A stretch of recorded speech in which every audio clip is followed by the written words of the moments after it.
네, 한 주간 잘 지내셨나요? 오랜만에 뵙죠? 오랜만이에요? 한 주 빠졌는데? 뵙고 싶었습니다. 여러분 보니까 일부 예배 때도 그런 얘기했는데 갑자기 설레는 마음이 드는 거 있죠?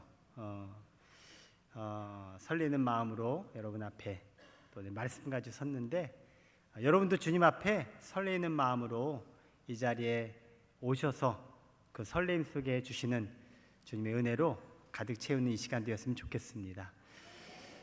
제가 유럽 여행을 아주 오랜만에 이번에 갔다 오면서 여러 가지 이제 순례의 여정들을 걸으면서 많이 걸었어요. 하루에 기본 15,000보.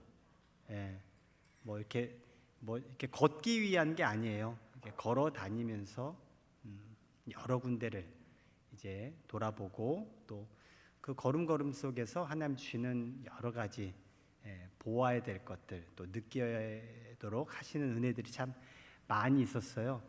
이거를 여러분들과 함께 나누고 싶은 마음이 많지만 시간이 많이 걸려요. 그래서 제가 잘 정리해서 조금씩 보따리를 풀게요. 오늘 다 말하면은 안 되니까. 오늘 여러분들께 제가 처음 이제 비행기를 타고 스페인으로 가는 여정 속에 제가 특별히 경험했던 이야기 하나 좀 소개하려고 해요. 아랍에미레이트 국적기가 에티하드라는 항공입니다.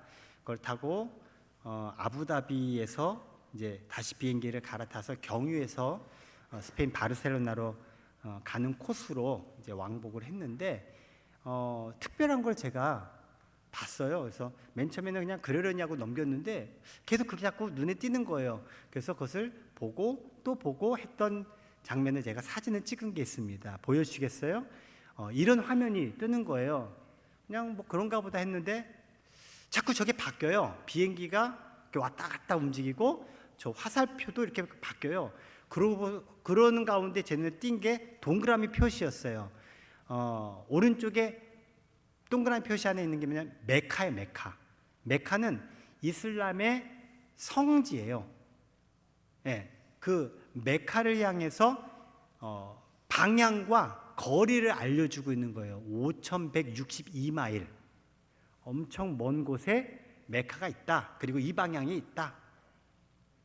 이게 계속 수시로 바뀌어요. 그러니까 뭐냐면 이게 지금 이슬람 이제 국교를 갖고 있는 아랍에미레이트의 항공기이기 때문에 거기에 시스템으로 이거를 한 거예요. 보통 비행기는 이런 거 없어요. 유독 여기에만 이런 게 있는 것 같아요. 어디 있든지 늘 메카를 향하게 만드는 거예요. 이걸 통해서. 그러니까 이슬람 사람들은 계속 이걸 보면서 메카가 이쪽 방향에 있구나. 이쪽 방향에 있구나. 그럼 메카를 향해서 뭐 하느냐? 오른쪽 하단부에 보면 07시 37분 나와 있어요. 그 위에 Time until prayer라고 써 있어요.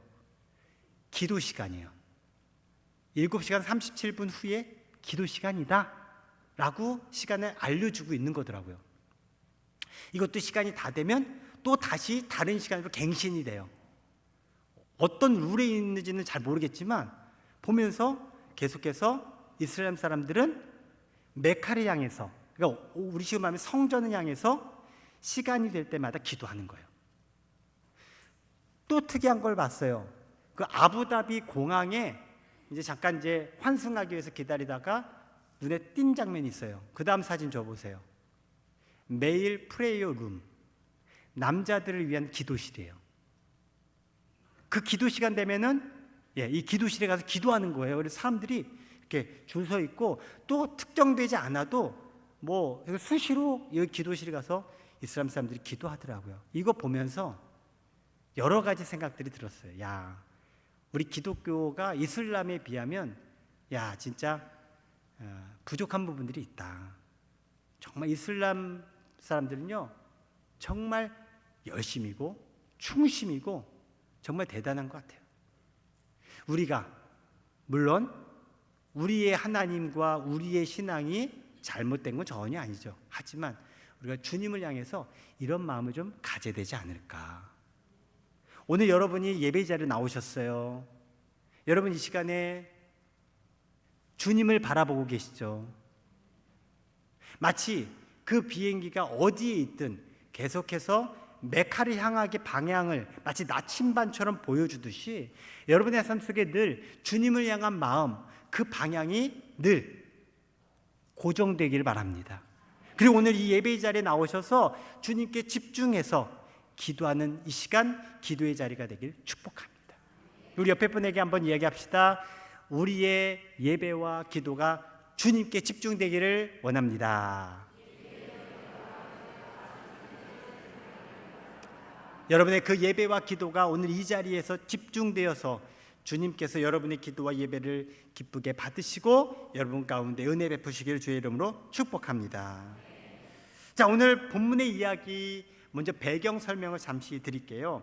아람 왕 벤 하닷 2세가 북이스라엘을 침공했습니다. 북이스라엘의 수도는 사마리아 성이었는데 그 사마리아 성을 포위했어요. 자, 포위했으니까 이제 공격을 해야 되지 않습니까? 그런데 웬일입니까? 공격을 안 해요. 하루 이틀, 사흘 나흘, 열흘 계속 시간만 보내는 거예요. 알고 보니 고립작전, 그래서 고사작전을 펴는 거예요. 그 사마리아 성 안에 있는 백성들이 굶어 죽게 만드는 거예요. 진짜 그 안에서 어떤 일이 벌어지고 있는지 성경은 아주 신랄하고 구체적으로 우리에게 알려주고 있습니다. 당시 성 안에 먹을 수 있는 음식이 이제 다 바닥이 난 이후에 먹기 위해 발버둥 치는 그들의 모습을 뭐라고 표현하냐면, 나귀 있죠, 나귀 머리 혹시 드셔보신 분 있어요? 예, 보통 이 머리 같은 거 잘 안 먹어요. 더구나 이 나귀는 그렇잖아요. 근데 이스라엘 사람들은 이거는 불결한 부정한 동물이기 때문에 이게 만지도 이게 먹을 수 있는 게 아니었어요. 근데요, 그 나귀 머리가 거래가 돼요. 근데 얼마에 거래가 되는지 아세요? 좀 반응이 좀 있으면 좋겠어요. 나귀 머리 하나에 4천만 원. 고마워요, 반응 주셔서. 네. 4천만 원에 거래가 되는 거예요. 왜요? 수요는 많은데 공급이 제한이다 보니까 막 돈이 계속 가격이 붙어서 4천만 원에 거래가 됐다. 성경의 이야기예요 지금. 그리고요, 혹시 똥 드신 분 계세요? 예, 배설물은 안 먹죠. 근데요, 먹을 게 없으니까 똥을 먹어요. 근데 무슨 똥이냐면 비둘기 똥. 근데 이 비둘기 똥 500ml 생수병 있죠? 그 양이 거래가 되는데 얼마냐? 250만 원. 똥이 250. 그 정도로 지금 먹고 살기 위해서 뭐 물불 안 가리는 거예요. 그리고 그것이 막 그냥 가격이 천정부지로 올라요. 얼마나 그 사마리아 성 안에 기근이 극심했는지를 보여주고 있는 대목의 이야기입니다. 상상이 안 되는 이야기예요. 어떻게 이런 일이 있을 수 있을까? 그렇게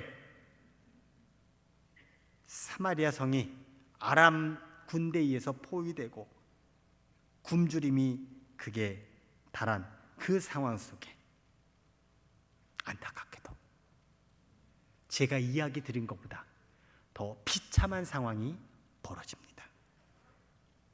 인간으로선 해서는 안 될 일들이 벌어지는데요.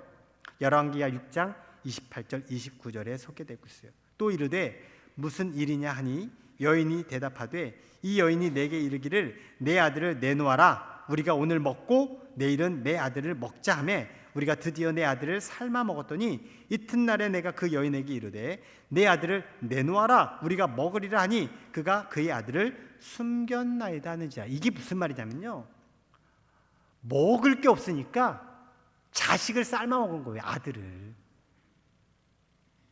그래서 두 여인이 막 싸우고 있는 거예요. 왕이 이것을 봤어요. 니들 왜 싸우냐? 그랬더니 한 여자가 우리가 지금 먹을 게 없어서 아들을 잡아먹기로 합의를 했습니다. 그래서 어제는 내 아들을 삶아 먹었고요, 오늘은 저 여자의 아들을 삶아 먹기로 했는데 저 여자가 그 아들을 숨겨서 지금 삶아 먹을 아들이 없어요 라는 하소연이에요. 왕이 이 이야기를 듣고 미치는 거예요. 이 인간도 아닌, 이 인간으로서 어떻게 상상할 수 없는 이 일이 벌어진 이 상황 자체가 진짜 미치는 거예요.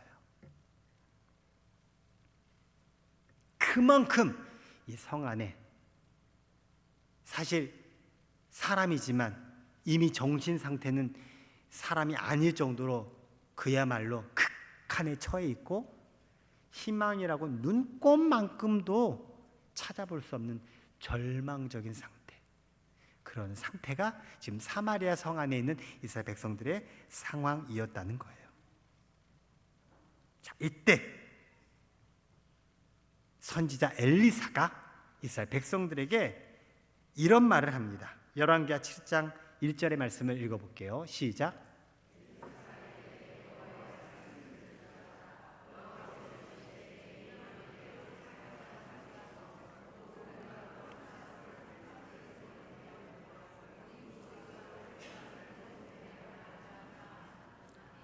아멘. 내일 이맘때, 그러니까 하루 지나서 내일 이맘때 밀가루 한 스아를 1세겔로, 보리 2스아를 1세겔로 매매할 것이다. 여기서 1세겔은 노동자 5일품 싹지예요. 그러니까 오늘날 의식으로 한 50만 원 정도 되는 거예요. 지금 나귀 머리 얼마? 4천만 원. 비둘기 똥 얼마? 250만 원. 그것보다 지금 보리와 또 뭐예요? 밀? 예, 이게 지금 더 싼 거예요. 엄청 싼 거예요. 어떻게 되는 거예요? 지금 이 상황이 개선된다는 거예요. 풍족해진다. 먹을 게. 이 말이 돼요?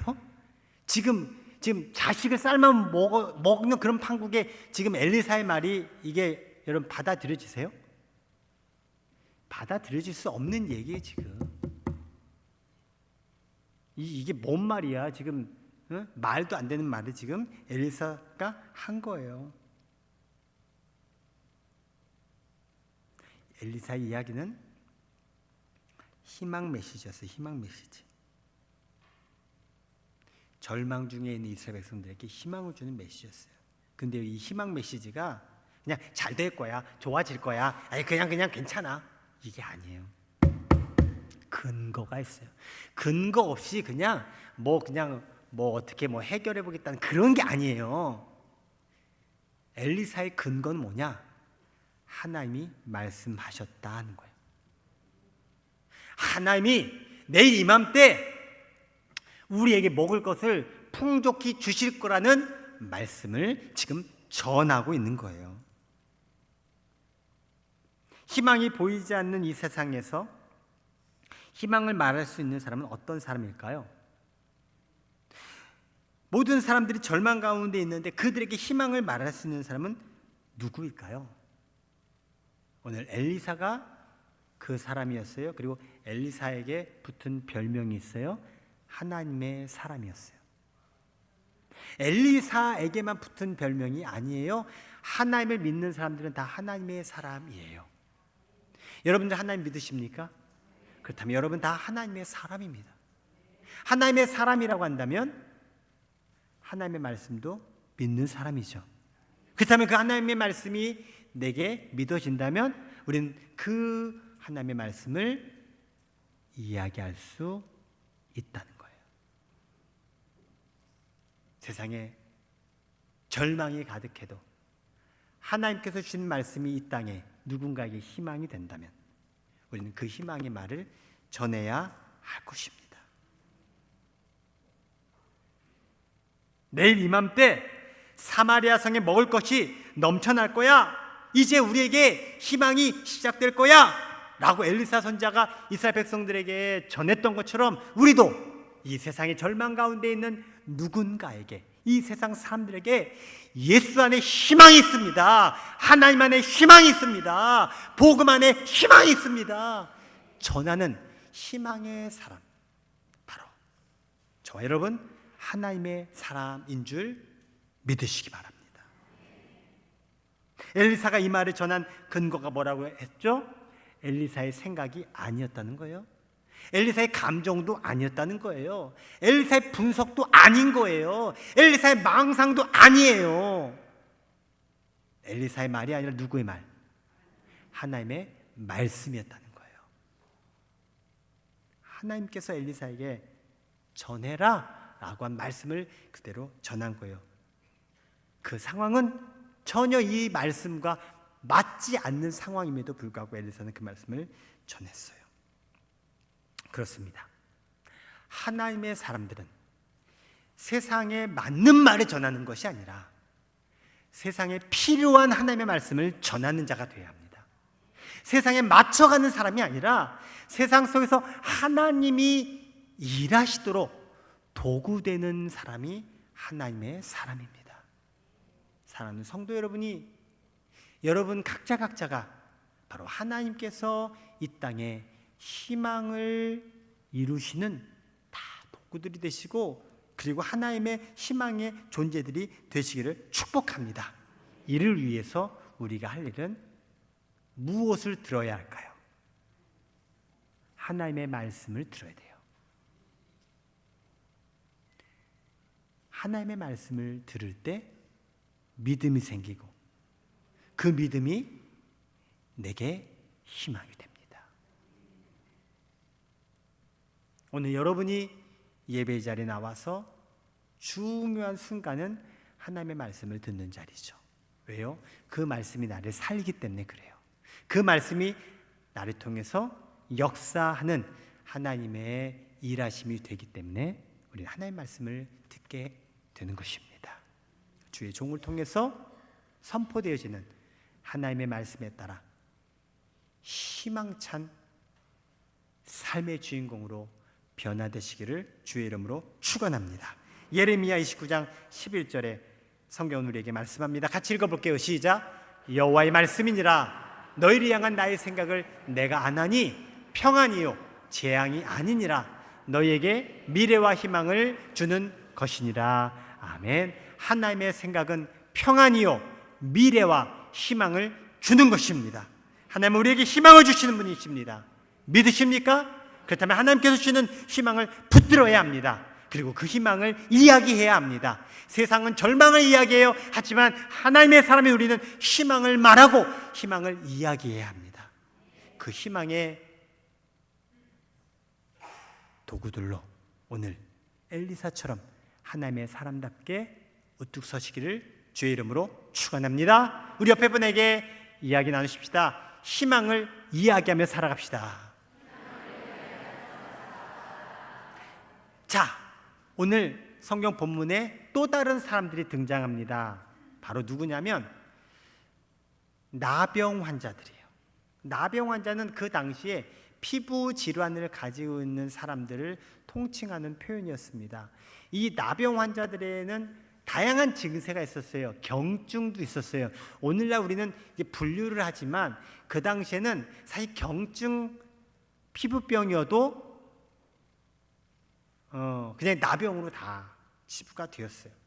그래서 그 경증 그 피부병이 이렇게 자연 치유가 되면 제사장에게 허락받고 다시 일반인들과 함께 살아갈 수도 있게 되었어요. 아무튼 간에 이 나병이라고 불리워지는 피부병을 알면 격리 생활했습니다. 격리, 여러분 들어보셨죠? 우리도 여러분 격리 해봤어요? 저도 격리 당해봤어요. 세상에 병원에서 격리를 했거든요. 코로나 걸렸다고. 제가 격리 생활하면서 엄청 많이 제가 깨달은 바가 많아요. 이게 감옥 생활이구나. 이게 정말 다시는 하고 싶지 않더라고요. 처음엔 제가 제 발로 들어갔다가 내가 왜 들어왔을까? 그냥 집에서 격리할 걸. 가족들을 위해서 가족들에게 피해가 안 되려고 그 당시 저는 델타라는 걸 걸렸기 때문에 오미크론하고는 좀 달라요. 예, 굉장히 좀 겁을 먹었었거든요. 그리고 제 증세도 굉장히 안 좋았고, 와, 그 10일 동안 많은 걸 아무튼 깨달았어요. 근데 이 나병 환자들은 평생 격리입니다. 그리고 이 격리는 그렇게 뭐 이렇게 그래도 시설이 있고 뭐 제공이 되는 게 아니라 버려지는 격리였어요. 사람들과는 절대로 어울릴 수 없는 곳으로 내팽개쳐진 생활을 해야만 했어요. 먹을 것도 없어요. 생활도 못해요. 그래서 가족들이나 그래도 마을에서 좀 도와주는 차원에서 그러면서 연명하듯이 살아가는 버림받은 인생, 절망적인 인생이 나병 환자들입니다. 이 나병 환자들이 오늘 성경에 보니까 4명이 등장해요. 자, 이들의 지금 상황이 어떤 상황이느냐? 지금 사마리아 성 안에 이스라엘 백성들이 있고요. 성 바깥에 누가 있어요? 아람 군대가 있어요. 자, 그렇다면 이 나병 환자들은 성 안에 있을까요? 성 밖에 있을까요? 성 안에 못 있죠. 이미 분리, 격리가 됐기 때문에 성 바깥에서, 그때는 그냥 바깥에서 그냥 생활했지만 이제 바깥에 누가 있어요? 아람 군대가 있으니, 그러니까 이스라엘 백성들에게도 못 가고 아람 군대에도 못 끼고 중간에 샌드위치를 껴서 겨우 숨어서 지내고 있는 거예요. 자, 먹을 거를 전에 누가 갖다 줬어요? 그 백성들이 그래도 갖다 줘서 그걸 살았는데 지금은 갖다 줘요, 안 갖다 줘요? 지금 지네들도 먹을 게 없는데 뭘 얘네들을 갖다 줘요? 그러니까 얘네들도 쫄쫄 굶으면서 지금 굶어 죽어가고 있는 거예요. 제가 보니 이스라엘 백성들보다 더 불쌍한 사람, 이스라엘 백성들보다 더 절망적인 상황에 이 4명의 나병 환자들이 놓여 있어요. 자, 그런 상황에서 이 나병 환자들이 이런 말을 해요. 오늘 본문의 이야기를 제가 읽으면서 소개할게요. 성문 어귀에 나병 환자 4사람이 있더니 그 친구에게 서로 말하되 우리가 어찌하여 여기 앉아서 죽기를 기다리랴? 만일 우리가 성읍으로 가자고 말한다면 성읍에는 굶주림이 있으니 우리가 거기서 죽을 것이요, 만일 우리가 여기서 머무르면 역시 우리가 죽을 것이라. 그런즉 우리가 가서 아람 군대에게 항복하자. 그들이 우리를 살려두면 살 것이요 우리를 죽이면 죽을 것이라 하고 아람 진으로 가려 하여 해질 무렵에 일어나 아람 진영 끝에 이르러서 본즉 그곳에 한 사람도 없으니. 이 말이에요. 우리가 지금 여기에서 굶어 죽거나 아니면 저 성 안에 들어가서 굶어 죽거나 매한가지다. 그렇다면 우리가 살 방법은 뭘까? 그나마 저 아람 군대에는 먹을 게 있으니까 항복하자. 그래서 그들에게 어떻게든 먹을 것을 얻어서 그래도 연명이나 해보자 라는 생각을 4사람이 같이 한 거예요. 이래 죽나 저래 죽나, 어차피 죽는 건 매한가지니까 이 자리에서 죽나 가서 아람 군대에 의해서 죽나 어차피 죽는 거잖아. 그리고 그들에게 가자고 한 거예요. 여러분, 신의 한 수라는 말 아시죠? 야, 이 나병 환자들이 이 생각을 한 건 결과적으로 신의 한 수가 됩니다. 자, 왜 그렇게 됐느냐를 오늘 본문 뒤이어서 6절, 7절의 말씀이 소개하고 있어요. 자, 6절, 7절은 여러분 읽어볼게요. 시작.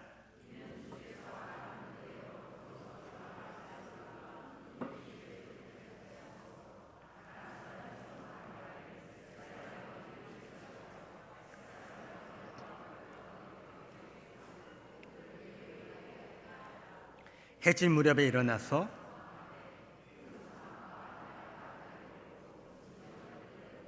목숨을 위하여 도망하였습니다. 아멘. 그래서 4명의 나병 환자들이 가서 살려주세요, 나 좀 먹을 것 좀 주세요 이렇게 하려고 갔는데 웬걸? 아무도 없어. 근데 주변에 음식이 널려 있어. 금, 은, 보화도 있고. 여러분, 이 거린들은 단벌 신사예요. 이게 옷이고 이게 이불이고 그런 거예요. 이게 재산이고. 그런데 옷들이 널려 있어. 어찌 됐나 봤더니 그 아람 군사들이 다 도망간 거예요. 여러분, 후퇴한 게 아니에요. 후퇴할 때는 다 버리고 막 도망가요? 아니면은 채비해가지고 가요? 여러분, 도망가는 것과 후퇴는 전혀 달라요. 작전상 후퇴는 다 가지고 가죠. 근데 지금 상황은 후퇴가 아니에요. 도망간 거예요. 성경도 도망쳤다라고 나와 있고. 왜? 이 아람 군사들이요, 갑자기 소리를 들어요. 말발굽 소리가 들리고요. 막 웅성이는 소리, 그리고 막 함성 소리가 막 들리는 거예요. 한두 명이 들었다면 에이, 너 잘못 들은 거겠지 했을 거예요. 10명, 20명이 들었어요. 100명이 들었어요. 1000명이 들었어요. 10,000명이 들었어요. 몇만 명이 들었어요. 모두가 들으니까 이거는 기정사실, 군사들이 쳐들어온다. 분명히 저 이스라엘의 왕이 어디냐? 해쪽 속 그리고 애굽 두 나라의 원정을 요청해서 그들이 지금 원군을 쳐들어오는 것이다 라고 그 상황에 대한 판단을 내려요. 근데 이게 얼마나 급박하냐면, 야, 후퇴가 아니라 우리 도망가야겠다, 일단 우리가 목숨을 부지해야겠다 해서 채비할 겨를도 없이 막 도망가고요. 지금 그 상황이에요. 자, 여기서 여러분에게 물어볼게요. 한번 맞출 수 있나 볼게요. 그 헷 군대 그리고 애국 군대가 왔을까요? 안 왔을까요? 왔다 손 들어보세요. 왔다. 안 왔다 손 들어보세요. 안 왔다. 손 안 드신 분들이 문제예요. 여러분, 안 왔어요. 안 왔어요. 그럼 이게 어떻게 된 거예요? 몇 명이 들었다면은 잘못 들었겠지만 지금 모두가 들었어요. 뭐예요? 자, 성경이 말씀해 주고 있어요. 6절 앞부분에 뭐라고 하냐면, 이는 주께서 아람 군대로 병거 소리와 말 소리와 큰 군대 소리를 어떻게 듣게 하신 거예요. 아멘. 소리를 듣게 한 거예요. 실체를 본 게 아니라. 여러분, 하나님의 방법은 신묘막측합니다. 소리만 듣게 해도 게임 끝나게 만드시는 분이 우리 하나님이십니다. 내가 생각하고 내가 계획하고 내가 추구한, 내가 이렇게 고안한 그 방법이 아니라 하나님은 소리만으로도 아람 군대를 물리치는 방법을 취하신 거라는 거예요. 사랑하는 성도 여러분, 우리에게 어떤 환경이 되든 어떤 상황이 닥쳤든, 아니면 내가 얼마나 힘들고 괴롭고 얼마나 지금 헤어나올 수 없는 그런 현실 상황 속에 놓이든, 우리 하나님은 우리에게 어떤 방법도 어떤 해결의 길도 하실 수 있는 분임을 믿으시기 바랍니다. 그거를 누가 목격했느냐? 이 나병 환자 4명이 목격한 거예요. 살려달라고 해서 왔는데 웬걸? 아람 군대가 다 사라진 그 자리에 오게 됐어요. 금과 은과 의복이 넘쳐났어요. 먹을 것이 가득했어요. 이 나병 환자들은 희망을 찾아왔는데 웬걸? 그 자리에서 희망을 발견하게 됐습니다. 하나님은 가장 비참한 사람들인 나병 환자들에게 희망을 주신 겁니다. 희망을 가질 만한 사람, 희망의 건덕지가 있는 사람에게 희망을 주신 것이 아니라 희망을 찾은 이들에게 희망을 주셨다는 거예요. 여기 계신 여러분들은 나병 환자보다 절대적으로 나은 분들이에요. 어떤 분도 나병 환자보다 못난 분이 여기 아무도 없어요. 건강적으로, 경제적으로, 상황적으로, 조건적으로 뭘 따져도 여러분들은 지금 나병 환자보다 월등히 좋으신 분들이에요. 그런 나병 환자들도 희망을 향해 나아간 그 모습에 하나님께서 응답해 주셨는데, 여러분에게 하나님을 향해 희망을 찾는다면 하나님께서 주시지 않겠습니까? 사랑하는 성도 여러분, 여러분이 하나님을 의지하고 희망을 찾아 나서기만 한다면 하나님이 여러분을 도와주실 겁니다. 도저히 일어날 수 없는 일일 것 같아도 하나님은 일어나게 하실 겁니다. 여러분, 하나님께로 나아가셔서 하나님으로부터 주어지는 그 희망을 발견하시기 바랍니다. 그 발견은 찾아 나설 때 이루어지는 것이지, 없어, 안 돼, 그런 거는 꿈도 못 꿔, 그러면 그 사마리아 성 안에 갇혀 있는 이스라엘 백성들과 똑같은 상황 속에 계속 멈춰 있을 수밖에 없다는 거예요. 내가 부족해도, 내가 가진 게 없어도, 내가 그럴 만한 존재가 아니어도 하나님께서 주실 희망을 찾아 나아갈 때 희망을 발견하게 될 줄 믿습니다. 우리 옆에 분과 인사하겠습니다. 당신을 통해 희망이 시작되기를 바랍니다.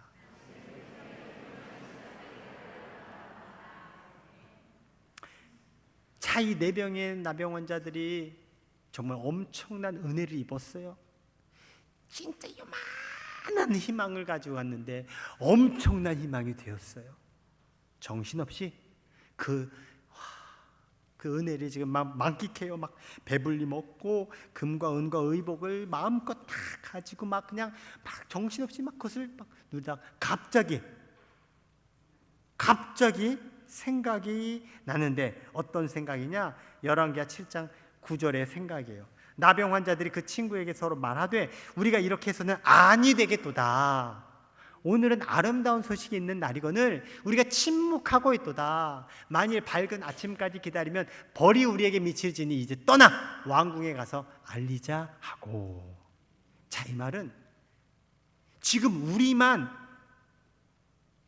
먹고 즐기고 이 좋은 소식을 우리만 알고 있으면 하나님께 벌 받는다. 빨리 가서 이 좋은 소식을 알려드려야 되겠다. 누구에게? 성 안에 있는 이스라엘 백성들에게. 여러분, 나병 환자들 입장에서 그 이스라엘 사람들이 진짜 뭐 이렇게 막 마음이 가는 존재들이었을까요? 네? 진짜 막 사람이요, 막 극한에 처하면요 그냥 자기밖에 모르고 이기적으로 가고 그래져요. 누구든 인간이 생존 본능이라는 게 있거든요. 지금 자기 앞에 펼쳐진 것을 누구나 다 자기만 생각하고 그냥 입마에 포켓하고 하는 그 인간의 본능이 있어요. 근데 이 나병 환자들이요, 그 순간 아니야, 이건 우리만 알면 안 돼, 이건 우리만 가지면 안 돼, 벌 받아. 그럼 저와 여러분은 나병 환자보다 훨씬 훌륭한 분들이에요. 훨씬 아는 사람들이에요. 근데 이 나병 환자들이 하는 모습을 보십시오. 이들은 이스라엘 백성들에게 가서 지금 아람 군대가 다 도망쳤다고, 아람 진영에 어마어마한 먹을거리와 지금 재물들이 있다고, 이 사실을 꼭 알려서 그들도 함께 살아야 된다고, 이 아름다운 소식을 전해야 된다고 결의를 하고 그 소식을 전해요. 이 소식을 들은 사람들이 이게 꿈이야 생시야 했겠죠. 저 나병 환자들의 말을 어떻게 들어? 하지만 그들이 가지고 온 것을 보면서 이거 어디서 난 거야? 진짜야?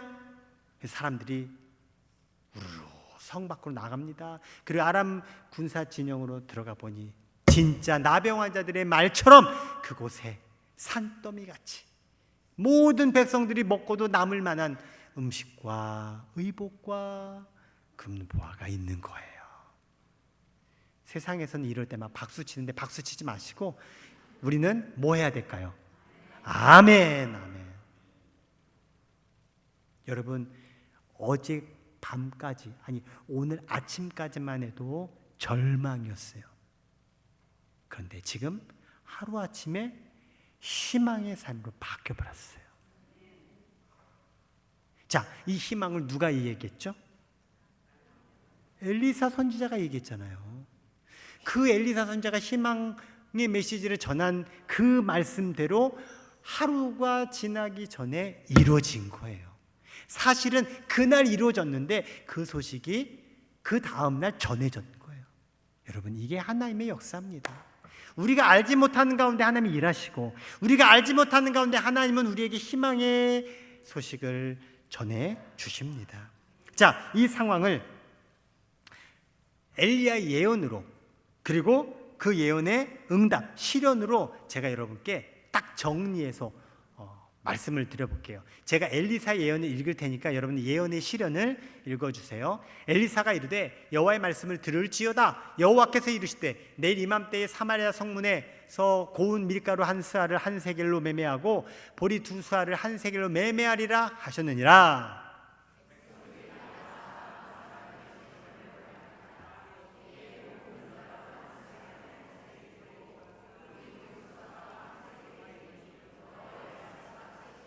아멘. 여호와의 말씀같이 되었어요, 안 됐어요? 되었잖아요. 지금 1절에 말씀한 예언이 16절에서 응답되고 성취됐잖아요.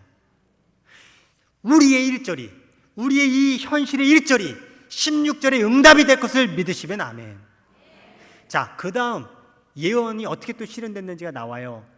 2절의 말씀이에요. 제가 읽고 여러분이 실현을 읽어요. 그때 왕이 그의 손에 의지하는 자 곧 한 장관이 하나님의 사람에게 대답하여 이르되 여호와께서 하늘에 창을 내신들 어찌 이런 일이 있으리요 하더라. 엘리사가 이르되 내가 내 눈으로 보리라. 그러나 그것을 먹지는 못하리라 하니라.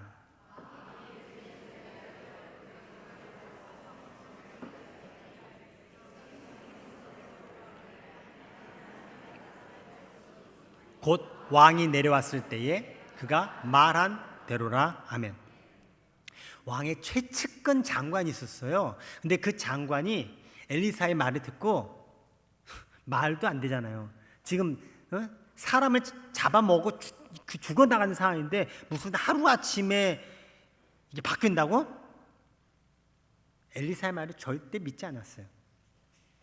심지어는 하나님이 하늘에 창을 내리셔서, 그러니까 하늘문을 여셔서 모든 걸 다 만나 매출하기처럼 내린다고 해도 난 믿지 않아. 그런 일 있을 수 없어. 그 말을 했어요. 그러자 엘리사가 그래? 알았어. 그럼 내 눈으로 하나님의 말씀이 된 것을 분명히 보게 될 거야. 하지만 넌 못 먹어. 그것이 17절에 그대로 된 거예요. 이스라엘 백성들이 다 아람 진영으로 나가니, 여러분 지금 혼비백산, 지금 난리 난 상태예요. 뭐 질서 정연 이런 것도 없죠, 당연히. 그래서 지금 왕이 질서 정연하게 모든 것들을 지금 잘 그 백성들을 컨트롤하라고 장관에게 성문의 담당자로 보냈어요. 근데 사람들이 이 장관을 그냥 밟고 지나간 거예요. 장관이 죽었어요.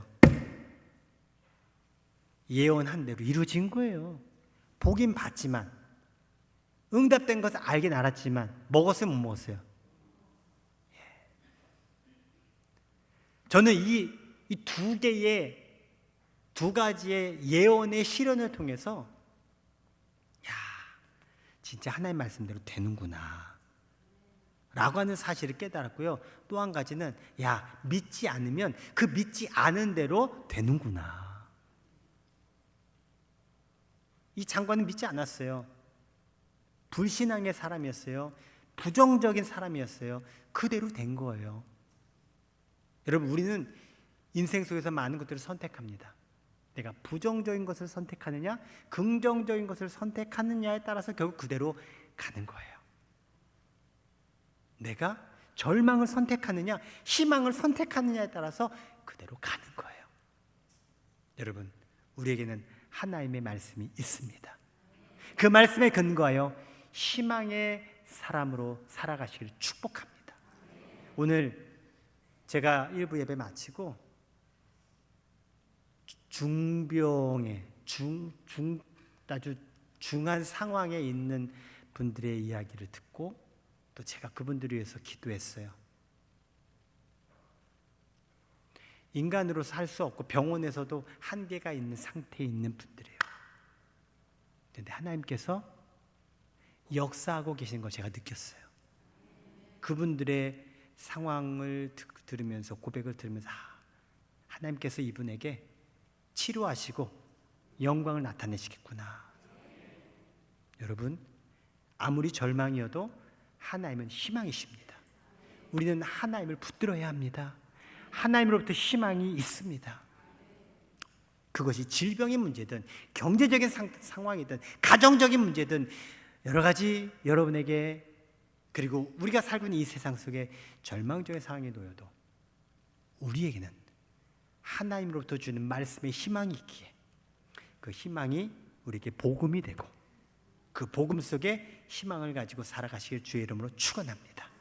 그 희망을 여러분만이 아니라 오늘 나병 환자들처럼 우린 전해야 합니다. 절망 가운데 갇혀있는 이들에게 희망을 전해야 합니다. 이 희망의 소식을 전해야 되고 복음의 소식을 전해야 합니다. 아름다운 소식을 전해야 합니다. 그래야 그들도 함께 삽니다. 그들도 희망의 삶을 살아갈 수 있습니다. 그 희망의 삶을 살아가실 뿐만 아니라 그 희망을 전하고 희망으로 많은 이들을 하나님의 이 준비된 복음의 삶을 살아갈 수 있도록 우리 모두가 함께 희망의 메신저로 살아가는 저와 여러분 우리 모두가 되기를 주님의 이름으로 축원합니다.